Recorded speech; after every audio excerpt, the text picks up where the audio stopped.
Now, the UK's salt marshes are being described as unsung heroes in the fight against climate change, with the conservation organisation WWF saying they should be better protected. A study of the coastal habitats has highlighted their role in trapping carbon dioxide.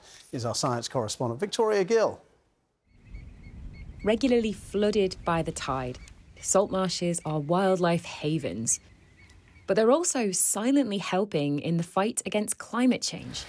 So I think when we get a bit closer, I can actually explain what the different parts are. That's why a scientific experiment has been perched out on this salt marsh for more than a year, analysing the air around this expanse of tidal marshland. So this is a trace gas analyzer. So this will be measuring all of those little components in the air. Specifically, the carbon dioxide is what we're after, and how that's flowing around the salt marsh. These are buffer zones between the land and the sea that provide a natural flood defence. And measuring the gases in the atmosphere here has revealed details about how the salt marsh absorbs one of the greenhouse gases that's warming up our planet. What is the salt marsh doing that is sort of actively helping us keep the planet cooler? So you can see all of these plants growing very quickly and densely around us. They grow so efficiently that they almost grow on top of each other and keep layering and decomposing in the salt marsh beneath us. And that captures carbon in the soils. So we're typically taught about how trees breathe in carbon and store that in the wood. And here salt marshes are just doing that as mud. And beneath us, right where we're standing, there'll be hundreds of years of carbon stored. In winter, as plants die back, some of that carbon is released. But this year-long study has shown that a healthy carpet of marshland plants breathes in more carbon dioxide in the summer than it breathes out in the winter.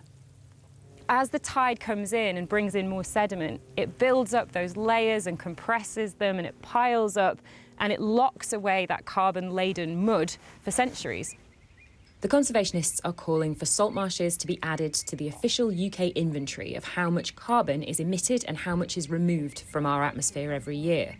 This formal recognition of salt marshes' value in fighting climate change could provide more of an incentive to restore and protect these sites for people and for wildlife. Is like a service station for birds. It's so important in the winter as well. Those mudflats and the kind of tides. We get over 250,000 birds that spend the winter here. Yeah, just in that mud, in that water, sifting and digging. Yeah. So waders, wildfowl as well, curlew, oyster catchers in the hundreds, thousands, probing in that mud, loving it.